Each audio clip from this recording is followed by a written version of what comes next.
जय हिंद दोस्तों। वीडियो में आपका फिर से स्वागत है। मैं हूं करण, आपका class 11th and 12th commerce का एक छोटा सा एजुकेटर।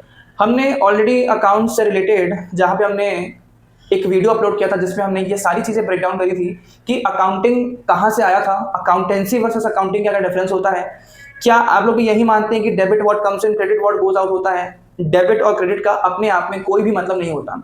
ये सारी कंसेप्ट, ये सारी चीज़ें, जर्नल एंट्री क्या होती है, हम जर्नल एंट्री में किसी भी चीज़ को डेबिट क्यों करते हैं, क्रेडिट क्यों करते हैं, ये सारी की सारी चीज़ें हमने अपनी पुरानी वीडियोस में कवर कर ली हैं। मैं फिर से कह रहा हूँ, अगर आपने पुरानी वीडियो नहीं देखी है तो आपको आने वाली जो मेरी जर्नी है, जो आने वाले मेरे सेशंस हैं, वो आपको समझ में नहीं आएंगे। तो इसलिए आप वो वीडियो ज़रूर जाकर देखना।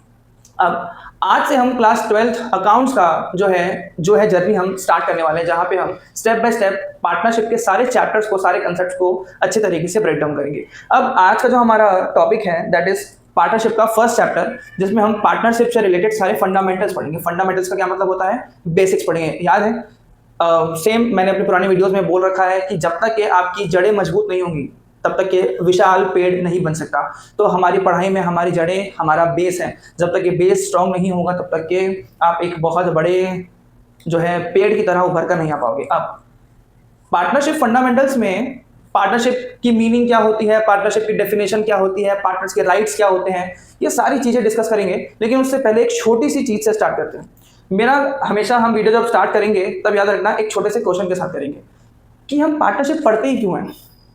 पार्टनरशिप, पार्टनर्स की ड्यूटीज, पार्टनर के rights, partnership deed, profit and loss appropriation, ये तो बात की बात है ना। क्वेश्चन ये है कि सर आप पार्टनरशिप पढ़ते ही क्यों हो, ये पार्टनरशिप का कॉन्सेप्ट आया ही क्यों होगा। तो सोच कर देखो क्यों आया होगा। अब आप लोग कमेंट में करके जरूर बताना कि आप लोगों ने क्या सोचा। अब सबसे इंपॉर्टेंट चीज, आप सोच कर देखो कि अगर पार्टनरशिप ना होता तो क्या होता। जब लोग सिंगल बिजनेस करते थे, सिंगल बिजनेस मतलब होता है जब कोई इंसान अकेला काम करता था, तो उसके पास ना जब पैसों की कमी हो जाती थी, कैपिटल की जब कमी हो जाती थी कि यार मुझे ना अपना बिजनेस बढ़ाना है लेकिन मेरे पास उतने पैसे नहीं है, तो मैं क्या करता हूँ, मैं किसी को ऑफर करता हूँ कि वो भी मेरे साथ बिजनेस करे। तो वो बिजनेस करने के लिए वो व्यक्ति भी मेरे पास आएगा और साथ ही साथ अपना पैसा भी लेकर आएगा। यार मैंने बिजनेस तो खोल लिया है लेकिन ना मेरे पास, मुझे ऐसा लगता है कि मेरे पास ना नॉलेज एंड स्किल्स की कमी है। लेकिन मैं एक ऐसे व्यक्ति को जानता हूं जो मेरे बिजनेस में आके क्या कर सकता है, नॉलेज भी ला सकता है और स्किल भी ला सकता है। तो क्यों ना मैं उसके साथ मिलकर काम करूं। मैं पैसा लगाऊंगा, वो अपनी नॉलेज एंड स्किल लगाएगा। ये भी एक रीजन हो सकता है। इसके अलावा बिजनेस में हमेशा रिस्क बहुत ज्यादा होता है, तो यहाँ पे रिस्क शेयरिंग का एक कॉन्सेप्ट है कि यार अगर मैं किसी को साथ में रख के बिजनेस करूं, कोई मेरे साथ रहेगा बिजनेस करेगा, तो रिस्क शेयर होगा, मैं अकेला बियर नहीं करूंगा सारा रिस्क। उसके अलावा मान के चलो अगर कोई व्यक्ति मर जाता है, डेड हो जाता है, तो उसके साथ साथ उसका बिजनेस भी खत्म हो जाएगा, राइट। अगर उसके पीछे कोई होगा तो ठीक है, लेकिन अगर कोई नहीं होगा तो अगर साथ में पार्टनरशिप वाला बिजनेस होगा तो एटलीस्ट किसी एक के मरने के बाद वो बिजनेस चल तो सकेगा। उसके अलावा अगर मुझे एक्सपेंशन करना अपने बिजनेस का, लेकिन मेरे पास समय भी नहीं है, मेरे पास पैसे भी नहीं है, मेरे पास इतनी नॉलेज भी नहीं है, तो जब हम पार्टनरशिप करते हैं बेटा, हमारे पास एक्स्ट्रा कैपिटल भी आता है, हमारे पास दूसरे की नॉलेज एंड स्किल्स भी आती है, रिस्क शेयर भी होता है। जब कोई मर भी जाए अगर तो भी बिजनेस कंटिन्यू चलेगा, और साथ ही साथ अगर हमें बिजनेस को एक्सपैंड करना होगा तो ये पॉसिबल हो पाएगा। क्यों? क्योंकि हमारे पास प्रॉपर रिसोर्सेज भी होंगे और प्रॉपर टाइम भी होगा।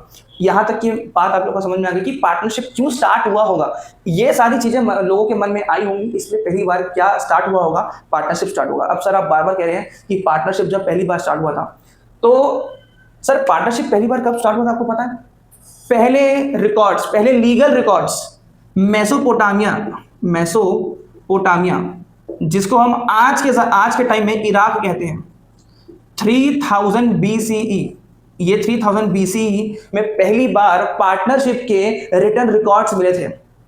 कहां पर? मेसोपोटामिया में। मतलब ये जो अकाउंटिंग सिस्टम है ये 3000 BC से चलता रहा है, और पार्टनरशिप कोई आज की चीज नहीं है, ये इतने साल पुरानी चीज है। मेसोपोटामिया में पहली बार, यानी कि इराक में, आज के प्रेजेंट टाइम से इराक कहते हैं, पहली बार रिटर्न अकाउंटिंग रिकॉर्ड्स पाए गए थे जहां पे पार्टनरशिप से रिलेटेड बहुत सारी चीजें लिखी हुई थी। ठीक है, तो ये तो हो गई बेसिक, एकदम बेसिक चीजें कि पार्टनरशिप क्यों स्टार्ट हुई और पार्टनरशिप के पहले रिकॉर्ड्स कहां पाए गए थे। अब अब हमारा जो नेक्स्ट टॉपिक होगा वो ये होगा कि व्हाट इज पार्टनरशिप। पार्टनरशिप क्या होती है? तो व्हाट इज पार्टनरशिप, अब आप लोगों के पास बुक होगी तो बुक में उसमें लिखा होगा कि पार्टनरशिप एक ऐसी चीज होती है जहां पे दो या दो से ज्यादा लोग प्रॉफिट शेयरिंग के ऊपर एग्री करते हैं कि हम आने वाले फ्यूचर में जो भी प्रॉफिट्स होंगे क्या करेंगे, उन्हें शेयर करेंगे। ठीक है, दो या दो से ज्यादा लोग जब साथ में मिलकर एग्री कर लेते हैं, तो सर एग्री करने के लिए भी एक बिजनेस चाहिए, राइट? तो सबसे पहले बिजनेस चाहिए कि पहले पार्टनरशिप चाहिए? पहले बिजनेस होना चाहिए कि पहले पार्टनरशिप? तो बेटा पहले पार्टनर्स होने चाहिए। पार्टनर साथ में क्या करेंगे? पार्टनरशिप करेंगे। और जब मैं इंडिविजुअल पार्टनर्स को कलेक्टिवली मिला दूंगा तो वो ही एक मिलकर फर्म बन जाएंगे। बात समझ आ गई? अब तो आपके सामने मैं पार्टनरशिप की जो है एक छोटी सी डेफिनेशन पढ़ लेता हूं कि पार्टनरशिप जो है अकॉर्डिंग टू पार्टनरशिप एक्ट 1932 के अकॉर्डिंग पार्टनरशिप का क्या मतलब होता है? Partnership is the relation between persons who have agreed to share the profits of a business carried on by all or any of them acting for all। ये थोड़ा सा confusing word था कि सर यहाँ पे क्या बोल दिया। बेसिकली वो ये कह रहा है कि पार्टनरशिप का मतलब ये होता है कि जहाँ पे दो या दो से ज्यादा लोग साथ में मिलकर क्या करते हैं, एक बिजनेस करते हैं और अग्री करते हैं कि आने वाले समय में हम जो भी प्रॉफिट या लॉस होंगे उनको साथ में शेयर करेंगे। और इसके साथ साथ मान के चलते हैं कि मेरे पास टोटल 3 पार्टनर्स है जिनका नाम है A, B, C। अब हो सकता है कि ये तीनों के तीनों क्या करें, काम करें। हो सकता है कि एक वो जो पार्टनरशिप फर्म होगा उसमें तीनों के तीनों काम करें, या फिर सिर्फ ये अकेला काम कर रहा है इन दोनों के लिए भी, यानी कि ये पार्टनर इन दोनों का भी काम कर रहा है। तो इसलिए क्या कहा जाता है कि पार्टनरशिप एक ऐसी चीज है जहां पे जो profit of a business carried on by all और any one of them acting for all, या तो सारे के सारे काम करेंगे या तो any one acting for all, एक ही व्यक्ति सारों के लिए क्या करेगा, काम करेगा। ये उनके बीच में डिसाइड हो जाएगा। ठीक, अब आगे बढ़ते हैं। तो पार्टनरशिप क्यों स्टार्ट हुई थी, कहां से आई थी, सारी चीजें समझ में आने के बाद अब जो हमारी पहली चीज है that is characteristics of partnership. इसको मैं मिटा देता हूं, आप लोग सपोर्ट करेंगे तो स्मार्ट बोर्ड भी जल्दी खरीद लिया जाएगा। तो सबसे पहली चीज हम पढ़ेंगे कैरेक्टरिस्टिक्स ऑफ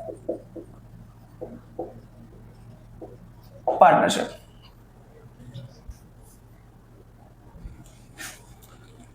तो सबसे पहला जो कैरेक्टरिस्टिक्स है वो ये कहता है कि 2 और मोर पर्सन्स क्या होने चाहिए सर, 2 या 2 से। सर पार्टनरशिप आप अकेले थोड़ी करोगे, एक सिंगल व्यक्ति जो है वो खुद से पार्टनरशिप थोड़ी कर सकता है, तो इसलिए मिनिमम कितने लोग होने चाहिए सर, 2 लोग होने चाहिए।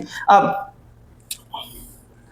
यहां पे जो आपकी बुक कहती है वो ये कहती है कि मिनिमम 2 पार्टनर होने चाहिए, लेकिन मैक्सिमम यहां पे मिनिमम 2 और मैक्सिमम कितने होने चाहिए सर, 50। अगर आप लोग 50 से ज्यादा पार्टनर्स हैं तो वो पार्टनरशिप नहीं, वो कंपनी मान ली जाएगी। मिनिमम 2 लोगों से आप पार्टनरशिप फर्म स्टार्ट कर सकते हो और आपके बिजनेस में total maximum number of partners कितने हो सकते हैं, वो 50 ही हो सकते हैं। अब इसके साथ एक चीज और है कि ये तो बता दिया गया कि पार्टनर्स कितने हो सकते हैं, लेकिन कौन कौन लोग हैं जो पार्टनर नहीं बन सकते। मतलब आपने बिजनेस स्टार्ट कर लिया, आप किन किन लोगों को पार्टनर नहीं बना सकते। पहला जो अनसाउंड माइंड का होता है, अनसाउंड का मतलब होता है जो पागल होता है, जिसका दिमाग काम नहीं कर रहा होता। और दूसरा होता है जो डिसक्वालीफाइड बाय लॉ होता है। सर इसका क्या मतलब होता है? ऐसा व्यक्ति जिसको कानून ने क्या कर रखा है, डिस्क्वालीफाई कर रखा है कि ये व्यक्ति कोई भी तरीके के पार्टनरशिप में एंटर, बेसिकली ये किसके घेरे में है, ये कानून के घेरे में है। जब तक ये कानून इसे हरी झंडी नहीं देती तब तक ये किसी भी लीगल काम में इन्वॉल्व नहीं हो सकता। तो इन दोनों को आप क्या नहीं कर सकते, अपना पार्टनर नहीं बना सकते। अगर बना लिए हो तो उसके बाद जो होगा वो आपकी जिम्मेदारी होगी। साथ ही साथ यहाँ पे और एक बेटा बहुत इंपॉर्टेंट कॉन्सेप्ट है, ये आप लोगों को मल्टीपल चॉइस क्वेश्चन में पूछा जाता है, कभी कभी बोर्ड एग्जाम में भी या फिर आपके स्कूल में भी पूछा जा सकता है कि क्या आप एक माइनर व्यक्ति को, एक माइनर इंसान को पार्टनर बना सकते हो? तो आपका आंसर तो होगा सर नहीं। माइनर का तो मतलब होता है ना जो 18 साल से कम का हो। तो क्या हम 18 साल से कम के व्यक्ति को पार्टनर बना सकते हैं? सोच कर देखो सर, बना भी सकते हैं और नहीं भी बना सकते हैं।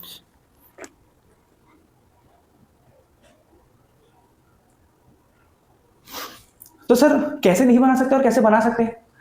आप किसी माइनर को क्या बना सकते हो, पार्टनर बना सकते हो, लेकिन तभी जब आप उसको सिर्फ और सिर्फ अपने फर्म के अंदर, आप अपने बिजनेस के अंदर क्या दोगे, प्रॉफिट दोगे। अगर आपके बिजनेस में लॉस हो जाता है तब इस माइनर को आप कुछ नहीं बोल सकते। Minor can be the partner of your business but only for the profit. Loss होता है तो आप उसे कुछ नहीं बोल सकते। बात समझ में आ गई?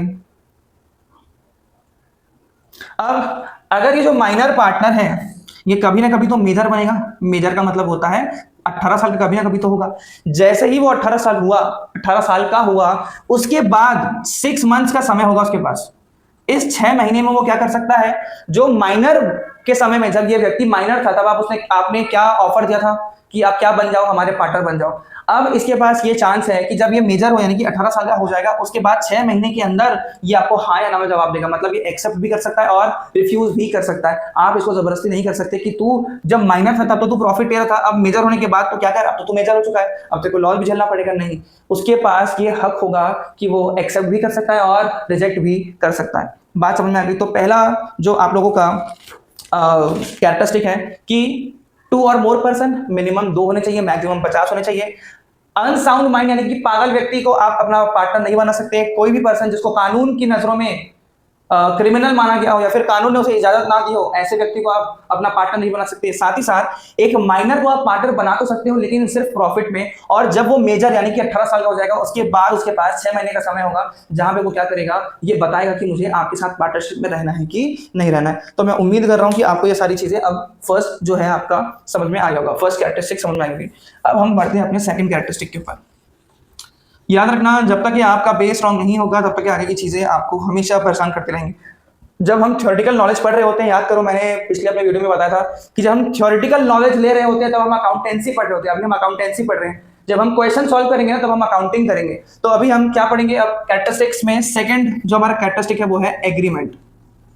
क्या है बच्चों? एग्रीमेंट। सर ये पार्टनरशिप में एग्रीमेंट का होना जरूरी है क्या? अगर मैं अपने किसी दोस्त को बोलूं कि यार एक काम करते हैं, साथ में मिलकर बिजनेस करते हैं, तो वो जब हाँ बोलेगा, जब वो अग्री करेगा, तभी तो हमारे बीच में पार्टनरशिप होगी ना। आप किसी से शादी करना चाहते हो और सामने वाले ने आपको बोला कि हाँ मुझे आपके साथ शादी करनी है, तब आप क्या बन जाओगे? Life partners. जब उसने हाँ अग्री किया तब तो ना, अगर नहीं कर दिया तो जबरदस्ती पार्टनर थोड़ी बनाओगे। तो यहाँ पर भी अगर एग्रीमेंट नहीं होगा, एग्रीमेंट का मतलब होता है दो लोग, जब 2 या 2 से ज्यादा लोग जब किसी एक चीज पर क्या कर लेते हैं, हाँ कर देते हैं कि हाँ मुझे भी ये चाहिए और सामने वाले को भी वही सेम चीज चाहिए। बस समझ में आ गई? तो दिस इज कॉल्ड एग्रीमेंट। यानी कि लोगों के बीच में क्या होना चाहिए बच्चों? एग्रीमेंट होना चाहिए। अब एग्रीमेंट में मतलब हमारे पार्टनरशिप में इस एग्रीमेंट का नाम जो दिया गया है वो दिया गया है पार्टनरशिप डीड। क्या नाम दिया गया बच्चों? Partnership deed. इसका बेसिकली मतलब यही होता है कि 2 या 2 से ज्यादा लोग साथ में क्या कर रहे हैं, एग्री कर रहे हैं कि हम क्या करेंगे, हम बिजनेस करेंगे, हम साथ में प्रॉफिट एंड लॉस शेयर करेंगे।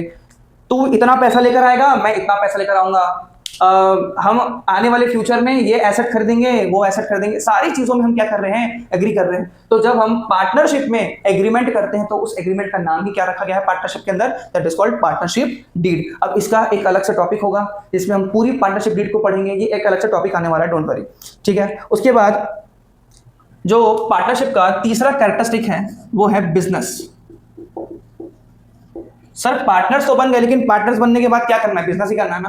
तो क्या होना चाहिए पार्टनरशिप के अंदर? सर बिजनेस होना चाहिए। और कैसा बिजनेस होना चाहिए? सर वो लीगल बिजनेस होना चाहिए। अगर मैं और कोई एक दूसरा इंसान हमने साथ में मिलकर डिसाइड किया कि कल से हम बैंक चोरी करेंगे, बैंक में जाकर चोरी करेंगे, हम पार्टनरशिप में आ गए? नहीं नहीं, हम पार्टनरशिप पे नहीं आए। तो जो भी हम काम करेंगे वो क्या होना चाहिए? वो लीगल होना चाहिए, तभी वो क्या कहलाएगा? पार्टनरशिप कहलाएगा, ठीक। उसके बाद जो हमारा फोर्थ कैरेक्टरिस्टिक है वो है profit sharing ratio. Profit sharing ratio कहने का मतलब, अगर हमारे बिजनेस में 100 रुपए का प्रॉफिट होता है तो पहला पार्टनर यानी कि ए को कितना पैसा मिलेगा और बी को कितना पैसा मिलेगा। तो मान के चलते कि दोनों ने बोला कि हम जो प्रॉफिट शेयर करेंगे वो इक्वल करेंगे, तो इसे भी 50 रुपए मिलेगा और इसे भी 50 मिलेगा। अब वो क्वेश्चन में जब हम आगे पढ़ेंगे तब हमको बताया जाएगा कि पार्टनर्स का जो प्रॉफिट शेयरिंग रेशो है वो कितना होगा। अब हमारा जो लास्ट कैरेक्टरिस्टिक है पार्टनरशिप का वो ये है कि क्या बोलना चाहिए इसे, बहुत बड़ा कैरेक्टरिस्टिक लिखा हुआ है इसमें, इसको अपन छोटा करके क्या बोल सकते हैं कि बिजनेस में सारे पार्टनर्स काम एक साथ काम भी कर सकते हैं, या फिर कोई एक पार्टनर, जो मैंने अभी थोड़ी देर पहले बताया था कि कोई एक भी सारों के लिए काम कर सकता है या फिर सारे मिलकर भी बिजनेस में काम कर सकते हैं। तो ये हमारे टोटल क्या थे, 5 कैरेक्टरिस्टिक ऑफ पार्टनरशिप थे, जिसमें हमने क्या लिखा कि पार्टनर कितने हो सकते हैं, मिनिमम और मैक्सिमम, कौन पार्टनर बन सकता है, कौन पार्टनर नहीं बन सकता, पार्टनरशिप के अंदर क्या होनी चाहिए, पार्टनरशिप डीड होनी चाहिए। अच्छा, ये पार्टनरशिप डीड जो है ये ओरल भी हो सकती है और रिटर्न भी हो सकती है। मतलब 2 लोगों या 2 से ज्यादा लोगों ने एक दूसरे को बोल कर कि हाँ हम लोग अब पार्टनरशिप करेंगे, तो वो ओरल भी हो सकता है और वो रिटर्न भी हो सकता है, याद रखना, ठीक। रिटर्न होगा तो ज़्यादा अच्छा होगा, क्योंकि बाद में अगर कोई नाटक हुआ तो आपके पास प्रूफ होगा कि हमने ये चीज़ ऑलरेडी डिसाइड की थी, राइट। उसके बाद बिजनेस होना चाहिए, लीगल बिजनेस होना चाहिए, प्रॉफिट शेयरिंग रेशो डिटरमाइंड होना चाहिए कि भाई जब प्रॉफिट होगा तो तू कितना प्रॉफिट लेगा और मैं कितना प्रॉफिट लूंगा। और आखिरी में या तो सारे पार्टनर्स काम करें या तो कोई एक पार्टनर्स सर्वले काम करे। तो ये हमारे कुछ कैरेक्टरिस्टिक्स थे। अब जो हमारा नेक्स्ट टॉपिक होगा राइट्स ऑफ अ पार्टनर। हमने क्या देखा, कैरेक्टरिस्टिक्स, जहाँ पे ये पता चल गया कि कितने पार्टनर्स होंगे, सारी चीजें हमने समझ ली। अब नेक्स्ट होगा कि अब पार्टनरशिप में आ तो गए हैं, लेकिन हमें क्या पता होना चाहिए कि एज अ पार्टनर मेरे क्या क्या हक होंगे। अब सोच कर देखो, आप और आपका दोस्त पार्टनरशिप के बिजनेस में आ गए। अब आपके बिजनेस की जो अकाउंटिंग होगी, यानी कि जो प्रॉफिट या लॉस होगा, उसके लिए आप एक बुक मेंटेन करोगे। अब आपके दोस्त ने आपको बोल दिया कि यार देख, तू ना एक काम कर, इस बुक को मत छूना बिल्कुल भी, तू सिर्फ क्या कर, तू सिर्फ आ बढ़िया गले के सामने बैठ और एंजॉय कर, लेकिन तू ये जो प्रॉफिट या लॉस हो रहा है इसमें तू जो है दखलंदाजी मत देना। जो एसेट्स खरीदने होंगे उसमें सिर्फ मैं डिसीजन लूंगा कि एसेट खरीदने कि नहीं खरीदने, कोई नया पार्टनर लाना है कि लाना है ये भी सिर्फ मैं डिसाइड करूंगा। तो ऐसे नहीं होता। आपको पार्टनरशिप में आने से पहले क्या पता होना चाहिए कि आपके कौन कौन से अधिकार हैं। अगर अधिकार पता नहीं होंगे तो हो सकता है कि जो दूसरा पार्टनर है जिसको यह पता होगा वो आपके साथ क्या कर सके, खेल सके, है ना, और खेलना बुरी बात होती है। तो जो सबसे पहला राइट है दैट इज कि हर एक partner can participate in the business. Participation in the business activities. कहने का मतलब कि जितने भी पार्टनर्स होंगे उनके पास ये हक होगा कि बिजनेस की कोई भी एक्टिविटी में वो क्या कर सकते हैं, पार्टिसिपेट कर सकते हैं। उनका मन करेगा तो करेंगे, अगर नहीं करेगा तो नहीं करेंगे। आप उनको ये बोल नहीं सकते कि आप इसमें पार्टिसिपेट नहीं कर सकते। कोई भी एक्टिविटी हो, एक्टिविटी का मतलब बिजनेस के अंदर होने वाली कोई सी भी एक्टिविटी, नया पार्टनर आना हो, किसी पार्टनर को जाना हो, कुछ खरीदना हो, कुछ भी हो सकता है। ठीक। सेकंड जो राइट है पार्टनर का वो ये है, every partner has a right to be consulted about the business matter. अगर बिजनेस में कोई भी मैटर हो रहा है, can consult about business matters. जो पार्टनर है वो क्या कर सकता है, बिजनेस से रिलेटेड बातें किसी दूसरे पार्टनर के साथ, या जो बिजनेस के लिए अच्छा है वो किसी बाहर वाले के साथ भी कर सकता है। आप उसको ये नहीं बोल सकते कि भाई कि तू बिजनेस रिलेटेड बातें मत कर। वो कोई भी पार्टनर वो क्या कर सकता है, बिजनेस रिलेटेड मैटर में जो है कंसल्ट कर सकता है। तीसरी चीज, every partner has a right to inspect the books of accounts और and have a copy of it. अब सबसे इंपॉर्टेंट चीज मैं आपको बोल रहा था, can inspect the book of accounts and can have copy of it। कहने का मतलब यह है कि कोई भी पार्टनर हो वो क्या कर सकता है, वो books of accounts. Books of accounts का क्या मतलब होता है, बेसिकली जो आपने अकाउंटिंग करी होगी, आपने जर्नल बनाया होगा, लेजर बनाया होगा, प्रॉफिट एंड लॉस बनाया होगा, बैलेंस शीट बनाई होगी, इसे हम बुक्स ऑफ अकाउंट्स कहते हैं। वो क्या कर सकता है, वो इंस्पेक्ट का मतलब देख सकता है, साथ ही साथ उसकी कॉपी भी अपने पास रख सकता है कि मेरे बिजनेस में क्या चीजें हो रही है, उसके पास ये अधिकार होगा। नेक्स्ट जो हमारे पास राइट है, every partner has the right to share profit and losses in the agreed ratio. In case profit sharing ratio is not agreed, profit and losses are shared equally as is provided in the Partnership Act 1972। अब next जो आपका मतलब कि partner का जो right है वो ये है कि जो भी पार्टनर्स ने पार्टनरशिप में आने से पहले प्रॉफिट शेयरिंग रेशो डिसाइड किया था, उसी रेशो में उसको प्रॉफिट मिले, ये उसका अधिकार है ना। और साथ ही साथ अगर आप लोगों ने ये डिसाइड नहीं किया था कि बिजनेस में आने से पहले कि हमारा प्रॉफिट शेयरिंग रेशो कितना होगा, तो पार्टनरशिप एक्ट के अकॉर्डिंग आप दोनों कैसे प्रॉफिट डिस्ट्रीब्यूट करोगे, इक्वल प्रॉफिट डिस्ट्रीब्यूट करोगे। अगर आप लोगों के बीच में डिसाइडेड है कि हम 5:3 में करेंगे, 2:1 में करेंगे, तब आपको उसी में ही करना पड़ेगा। लेकिन अगर कुछ भी डिसाइडेड नहीं है तो आपको अपना प्रॉफिट इक्वली शेयर करना पड़ेगा। बात समझ में आ गई। नेक्स्ट जो राइट है वो ये है, if a partner has advanced loan, बहुत ध्यान से सुनना है, बहुत इंपॉर्टेंट है। If the partner has advanced loan, he has the right to receive interest thereon at an agreed rate of interest. Sir, partner अपने बिजनेस को कैसे लोन दे सकता है? ये तो मतलब ऐसा हो गया कि मैं अपने ही बिजनेस को क्या कर रहा हूँ, लोन दे रहा हूँ। अब ध्यान से सुनना ही चीज, जब पार्टनर बिजनेस स्टार्ट करते हैं तो वो साथ में क्या लेकर आते हैं, वो अपना कैपिटल लेकर आते हैं, वो अपना पैसा लेकर आते हैं। लेकिन कभी कभी ऐसा भी होता है कि बिजनेस को एक्सपैंड करने के लिए, बिजनेस की किसी चीज को कंप्लीट करने के लिए बिजनेस में और पैसा लाने की जरूरत पड़ती है, तो पार्टनर और एडिशनल कैपिटल ना लाकर क्या करते हैं, बिजनेस को लोन देते हैं। अच्छा, एकदम छोटी सी चीज सोचकर देखना, अब मैं और मेरा एक दोस्त, हम दोनों ने एक बिजनेस चालू किया, हम पार्टनर्स हैं। बिजनेस एक ऐसे पॉइंट पर खड़ा है कि जहां पर बिजनेस के बहुत सारे पैसे चुकाने हैं, लेकिन ना मेरे पास पैसा है ना मेरे पार्टनर के पास पैसा। तब हम क्या करेंगे, तब हम कहीं से जाकर क्या लेंगे, लोन ही लेंगे। ऑब्वियस सी बात है, कहीं से जाकर लोन लेंगे ताकि हम अपने बिजनेस के ऑब्लिगेशन को क्या कर सके, पूरा कर सके। अब जो मैंने लोन लिया है बाहर से, उसके ऊपर मैं क्या पे करूंगा, उसके ऊपर मैं इंटरेस्ट पे करूंगा। यही सेम चीज पार्टनर खुद के बारे में सोचता है कि यार अगर मेरा बिजनेस के पास, अगर मैं अपने बिजनेस को पैसा ना देता तो मेरा बिजनेस कहीं बाहर से लोन लेता और उसके ऊपर उसे क्या देना पड़ता, इंटरेस्ट देना पड़ता। तो एक काम करता हूं, मैं ही अपने बिजनेस को लोन देता हूं और अपने बिजनेस से क्या ले लूंगा वापस में, उस लोन का इंटरेस्ट ले लूंगा। यानी कि जो पार्टनर है उसके पास अधिकार है कि वो क्या कर सकता है, can give loan and receive interest on loan. And वो क्या ले सकता है, वो इंटरेस्ट ऑन लोन अपने बिजनेस से ले सकता है अगर उसने क्या किया हो, अपने बिजनेस को लोन दिया हो। बात समझ में आ गई। और इंटरेस्ट कितना होगा, ये कैसे डिसाइड करेंगे कि इंटरेस्ट कितना होगा, तो जब पार्टनरशिप डीड बन रही होगी, यानी कि जब पार्टनरशिप का एग्रीमेंट हो रहा होगा, कैरेक्टरिस्टिक्स में जस्ट अभी हमने पढ़ा, अगर उसमें आप लोगों ने साफ साफ मेंशन कर रखा है कि पार्टनरशिप में जब हम अगर अपने बिजनेस को लोन देंगे तो उससे हम 10% का इंटरेस्ट लेंगे, तो आपको 10% का ही क्या देना पड़ेगा, इंटरेस्ट लेना पड़ेगा। लेकिन अगर आपने पार्टनरशिप डीड में, एग्रीमेंट में कुछ भी मेंशन नहीं किया है, तब आपको interest on loan at the rate 6% per annum. Per annum का मतलब होता है एक साल का आपको 6% इंटरेस्ट आपको मिलेगा, किसकी तरफ से, बिजनेस की तरफ से। मैं फिर से कह रहा हूं, पुराने वाले वीडियो में मैंने आप लोगों को बहुत सही तरीके से समझा था कि बिजनेस और बिजनेस का ओनर ये दो अलग अलग चीजें होती हैं, ये दोनों सेम नहीं है। बहुत सारी चीजें हैं जो हमने अपनी पहली वीडियो में कवर कर ली, तो जाके जरूर देखना उस वीडियो को, नहीं तो आपको ये सब चीजें समझ में नहीं आएंगी। अगला जो अधिकार है पार्टनर का वो ये है कि a partner has the right to take the decisions in the interest of the business. एक पार्टनर क्या कर सकता है, can take decisions, can take decisions. Sir कैसे डिसीजन ले सकता है, जो बिजनेस के इंटरेस्ट में हो। बिजनेस के इंटरेस्ट मतलब बिजनेस के लिए सही साबित हो, वो ऐसे डिसीजन ले सकता है। पार्टनर को आप रोक नहीं सकते कि तुम ये बिजनेस के लिए डिसीजन नहीं ले सकता। पार्टनर है, उसका भी बिजनेस है, वो भी डिसीजन ले सकता है। अगला राइट है, अब पार्टनर क्या has a right not to allow the admission of a new partner. ठीक, बहुत इंपॉर्टेंट चीज है ये। अब मान के चलते हैं आप और आपका दोस्त दो पार्टनर्स हैं।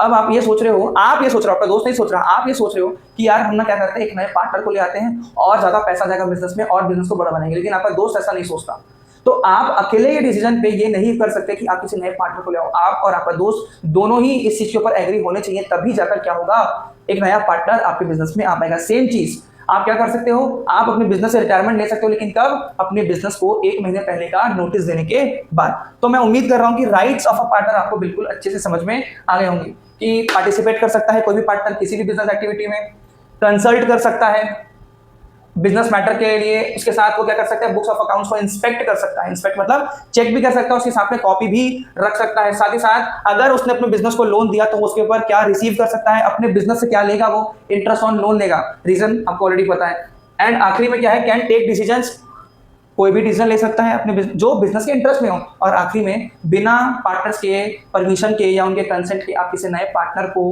क्या नहीं कर सकते, एडमिट नहीं कर सकते। तो ये थे हमारे राइट्स ऑफ द पार्टनर। अब हमारे आने वाली वीडियो में, ये हमारे वीडियो का आज लास्ट था, एंड पॉइंट था हमारे वीडियो का आज का। अब आने वाली वीडियो में हम पार्टनरशिप डीड को पूरी तरीके से ब्रेक डाउन करेंगे और ये समझेंगे कि पार्टनरशिप डीड को पढ़ना क्यों जरूरी है, उसके अंदर कितने उसके कंपोनेंट्स होते हैं, सारी चीजें समझेंगे। तो उम्मीद करता हूं कि आज की वीडियो जहां पे हमने पार्टनरशिप क्यों आई, कैरेक्टरिस्टिक्स क्या होते हैं, पार्टनरशिप में राइट्स क्या होते हैं, हमने सब पढ़ा है। तो वीडियो अगर अच्छा लगा हो तो जरूर लाइक कीजिएगा और अपने दोस्तों के साथ शेयर कीजिएगा। मिलते हैं अगली वीडियो में।